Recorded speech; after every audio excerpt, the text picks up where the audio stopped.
Thank you for your sexy shout out from bed that drove the ladies crazy, Malcolm Nance.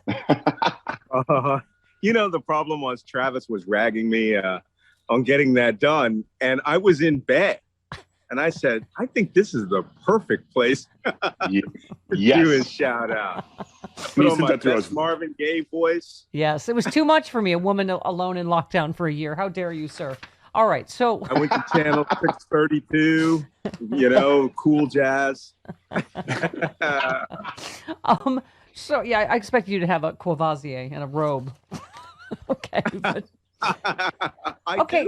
Speaking of exciting, how exciting was it for you to have? First of all, we got a readout of the president's call with Putin from the United States. First of all, let's start with that it did not come from Russia. And that the American president pressed Putin on issues like election interference, cyber attacks, and Russian troop buildup around Ukraine. I mean, it's just having an American president again, right? This is just wonderful, having not only an American president, but an American president that actually reads his material, understands what's going on, comes up using his staff for solutions, and then still can have the empathy to attend the funeral of a Capitol Hill policeman and show such charm and grace. Not to mention being able to have, a first lady who is also empathetic as well. Mm-hmm. So It's just wonderful. We now understand that, government works. And for government to work, you have to believe in government as opposed to literally mobilize people to destroy it. It must give you extra schadenfreude, though, just the degree to which Russia appears to be losing its, and Putin as well, over having an actual American president is going to hold them to account again, right? Look, everything that's happening with Russia right now is pretty schadenfreude-delicious because first off, they move tens of thousands of soldiers to the Ukrainian-Russian border. And most analysts believe that was an attempt to elicit a response from Biden to see what he would do, even if it turns out just to be an exercise and not actually a precursor to invading more Ukrainian territory. Biden is not having it. First thing you saw the Secretary of Defense announced yesterday, despite the fact that Donald Trump committed to withdrawing all U.S. forces from Germany out of hatred of Angela Merkel, we're putting in another 500 soldiers into Germany now. Right. We are taking our commitments to NATO seriously. And, I don't think Putin is going to get away with it, especially since we are announcing new sanction regimes over his treatment of Navalny that are really going to go after their wallets. And that's what the Russians are most concerned with. Yeah. So it's awesome having, government that works for the people there and showing our adversaries they can't get away with what they've been doing. Yeah. Yeah. Well, and speaking of troops, I mean, also how fantastic about finally getting out of Afghanistan. So he is by September 11th is the date he has picked. Obviously Trump, I guess, had picked May 1st or something, but Biden reached here's something that's new too. Biden reached his decision after months of review, ultimately concluding Washington needed to set a clear timeline for withdrawal to avoid fresh fighting with the Taliban. I mean, whether it's that or Russia, we're also working with the rest of the world again, right? On whatever our plans are. Yes, and the first thing Biden did was committed himself back to NATO. That organization we created in the 1940s that the United States thought up and put together. We are now back in that wholeheartedly and showing our allies we have commitments. With Afghanistan, that's a tougher nut. Yeah. Trump seemed hell-bent to surrender the country to the Taliban, to the point where he was going to invite them to Camp David so that he could have a photo op with them while turning the country over to them way ahead of where the Department of Defense said that we would have the resources to stop the collapse of that government. U.S. forces are coming out in their entirety. However, we still have commitments to Afghanistan to train their army, to train their air force, and to keep special operations in that area so that ISIS of Khorasan province, which is what they call ISIS in Afghanistan, don't knock down the government. But the Taliban, I'm sorry to say it, unless there is a real negotiated settlement and the Taliban play by favorites, we're probably going back to, the day before September 11th in terms of how the Taliban ran that government. They will possibly, if we can build the army up to where they can hold it off, we don't want a Taliban government where they go back to executing everyone that worked with us. They collapse all the structures we put into place. Women become third world citizens again and back under the chador, never to see light again. And that children are kicked out of school and only are allowed to read the Quran. And that's all. That's what the Taliban did. But we have been there 20 years. Yeah, I think our friend Jim Ward had the best strategy. He said we airlift everything with a vagina out of Afghanistan, even the goats. Yes. And I'm afraid to say it. In a couple of years, we will probably have our last helicopter out of Saigon moment from Afghanistan because it was done poorly. The Bush administration ignored it for years so that they could invade Iraq. Yeah. And look, it took Iraq almost 18 years to become successful in standing up their own forces. But they almost had to lose their country to ISIS to do it.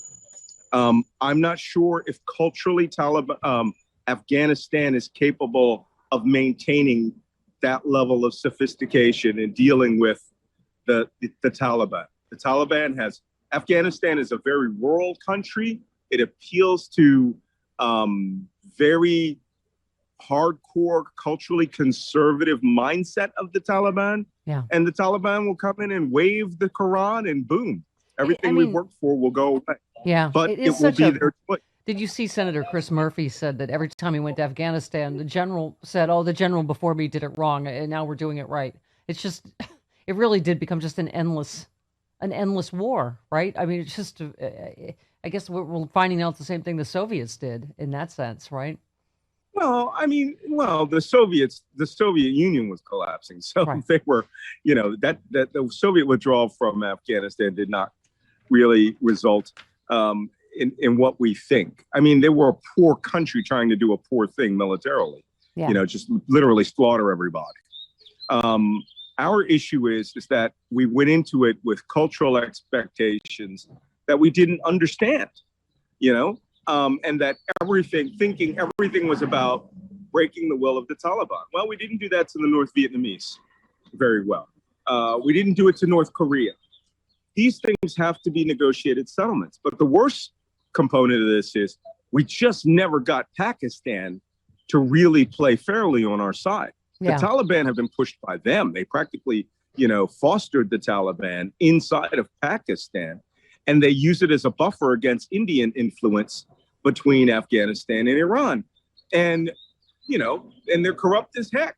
Yeah. So long as we never solve that problem, we're never going to solve the problem of Afghanistan. It'll become a vassal state of Pakistan, but it will become the Islamic State of Afghanistan again. And that's just hard to grasp at this point after 20 years. Yeah. I loved your tweet. Glenn Greenwald goes full Milo to defend Matt Gaetz. Yeah.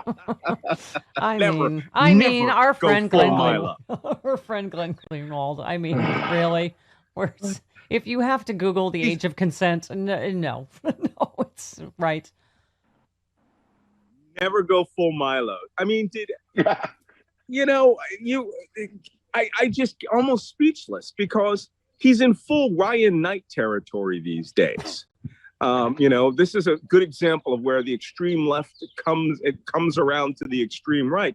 And Greenwald attacked Hunter Biden ruthlessly and said, we have enough evidence, even though there was no evidence, to judge him harshly, and was tearing down Joe Biden. He's a MAGA doing troll. all of this on Russia Today and Fox News. Yeah. He's a MAGA troll at this point. Yeah. Yeah. He is a MAGA troll. And the thing is that it's now finally hit the mainstream. It was just me for a while, but just don't forget, I was a CIA plant at MSNBC in order to put CIA words into the mainstream. Right. That's crazy. And Glenn Greenwald lives in this fantasy world in Brazil where he thinks that he is the arbiter of liberalism for the conservatives. And he is just nothing but nothing more than their sock puppet. Yeah. I'm glad you are calling us from an aviary. Say hello to the birds. Yeah, the birds sound lovely. Wow. Or like a Disney film. Driving down the street here on our first really crazy sunny day. It's going to hit 70 degrees on the East Coast here. So wow. Nice. So Malcolm, almost like how. What's your take on? I got to say, it's just racism is the theme of the day, isn't it? Whether we're talking still about trying to hold these Capitol rioters to account, all these white supremacists, or what we're seeing in the Derek Chauvin trial, and now the Dante White. I mean, it is. I was thinking of you with this serviceman that is being hassled for doing absolutely nothing wrong, for having a new car with a temporary registration, and we're in get out of the car and pepper spray and tasing and on and on. I mean, I just want to get your take on everything in the news right now as it regards that. I'm an African American man. I've trained law enforcement. I've trained with law enforcement. I'm on a foundation, a law enforcement academic foundation, as a counterterrorism guy. And I'm writing this new book about right-wing extremism in the United States. And it is just simply this, okay? This is all a pure matter of racism. And we have to accept it, that law enforcement in the United States, when they see Black people, their personal bias or whatever, their blue line bias that's stepping in now, makes them think that all Black people are criminals. In every circumstance, something is wrong. And that's because their bias makes them believe that we don't reach or have the same level of equality with them.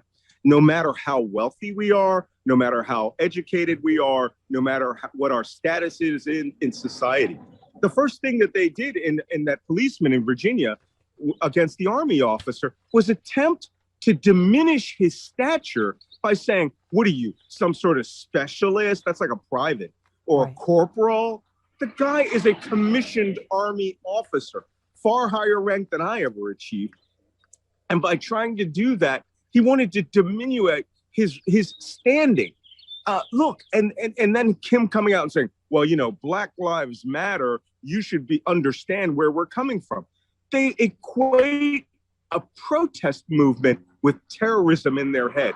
And whoever is doing this training, whoever is out there, maybe they're all Trump supporters. It has to be broken. Law enforcement in the United States right now, in terms of equal opportunity, is broken. We have to remove the warrior cop mindset away from them to the defender, shield cop, who is out to protect every individual. And that's the through line. There's a famous video on the internet about the guy in the monster truck who is flipping the cop off and shouting at him and walking away from him, gets in his truck. Nothing happens to that guy. Yeah, well, and that's the through line that goes through the Capitol rioters right to Minnesota, right? Is these white supremacists infiltrating the military and the police, and that the Trump administration did nothing about it. So at least the Biden administration is starting the work that we really needed to do a long time ago, right?